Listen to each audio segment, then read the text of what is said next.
ಜನವರಿ 31ರಿಂದ ಕೇಂದ್ರ ಬಜೆಟ್ ಅಧಿವೇಶನ ಆರಂಭ ಆಗುತ್ತೆ. ಫೆಬ್ರವರಿ 1ಕ್ಕೆ ಬಜೆಟ್ ಮಂಡನೆ ಇರುತ್ತೆ. ಸಂಸದೀಯ ಬಜೆಟ್ ಅಧಿವೇಶನ ಜನವರಿ 31ರಿಂದ ಆರಂಭ ಆಗ್ತಾ ಇದ್ದು ಏಪ್ರಿಲ್ 4ರವರೆಗೂ ಕೂಡ ನಡೆಯುತ್ತೆ. ಆದರೆ 1ನೇ ತಾರೀಕಿಗೆ ಅಂದರೆ ಫೆಬ್ರವರಿ 1ರಂದು ಕೇಂದ್ರ ವಿತ್ತ ಸಚಿವೆ ನಿರ್ಮಲಾ ಸೀತಾರಾಮನ್ ಬಜೆಟನ್ನು ಮಂಡಿಸಲಿದ್ದು ಇದು ಅವರ 8ನೇ ಬಜೆಟ್ ಕೂಡ ಆಗುತ್ತೆ.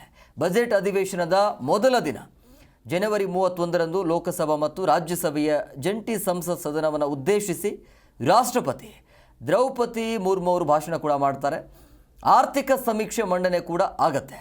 ಆ ಕುರಿತು ಸಾಮಾಜಿಕ ಜಾಲತಾಣ ಎಕ್ಸ್ನಲ್ಲಿ ಈಗ ಮಾಹಿತಿಯನ್ನು ಹಂಚಿಕೊಂಡಿರುವಂಥ ಸಂಸದೀಯ ಸಚಿವ ಕಿರಣ್ ರಿಜಿಜು ಗೌರವಾನ್ವಿತ ರಾಷ್ಟ್ರಪತಿಗಳು 2025 ಜನವರಿ 31ರಂದು ಜಂಟಿ ಸದನ ಉದ್ದೇಶಿಸಿ ಭಾಷಣ ಮಾಡಲಿದ್ದಾರೆ ಅಂತ ಹೇಳಿದ್ದಾರೆ.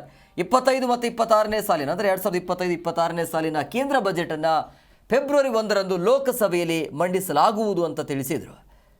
ಸೊ ಬಜೆಟ್ ಅಧಿವೇಶನದ ಮೊದಲ ಭಾಗ ಜನವರಿ 31 ಅಲ್ಲಿಂದ ಸ್ಟಾರ್ಟ್ ಆಗುತ್ತೆ. ಆಮೇಲೆ ಫೆಬ್ರವರಿ 13ರವರೆಗೂ 9 ದಿನಗಳ ಕಾಲ ನಡೆಯುತ್ತೆ. ಈ ವೇಳೆ ಪ್ರಧಾನಿ ನರೇಂದ್ರ ಮೋದಿ ಅವರು ರಾಷ್ಟ್ರಪತಿಗಳ ಭಾಷಣಕ್ಕೆ ವಂದನಾರ್ಪಣೆ ಸಲ್ಲಿಸಲಿದ್ದು ಸೀತಾರಾಮನ್ ಅವರು ಬಜೆಟ್ ಚರ್ಚೆಗೆ ಉತ್ತರಿಸಲಿದ್ದಾರೆ. ಸಾಕಷ್ಟು ಕುತೂಹಲ ಇದೆ ಈ ಬಾರಿ.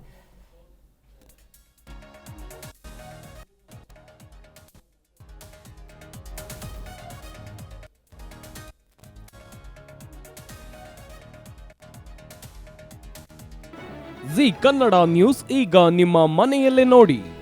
ಎಲ್ಲ ಕೇಬಲ್ಗಳಲ್ಲಿ ಈಗ ಲಭ್ಯ. ನಿಮ್ಮ ನೆಚ್ಚಿನ ಜಿ ಕನ್ನಡ ನ್ಯೂಸ್ ಈಗ ಸನ್ ಡೈರೆಕ್ಟ್ ನಲ್ಲಿ number 292, Tata play number 1664, Jio TV number 1334, NXT digital number 30, IN cable number 30, city networks 51, U digital number 162, GTPL number 17, Rockline telecommunications number 42, Shri Basaveshwara cable number 168, rural cable network 60, Vinayaka digital 57, Abhishek cable 821, city channel 53, Siddeshwara cable network 57, ವಿ4 digital infotech 628, Surya digital networks 53, Gajanan digital number 836, Malnad infotech private limited number 56, Metrocast number 830, victory digital number 167ರಲ್ಲಿ ನೋಡಿ ಆನಂದಿಸಿ.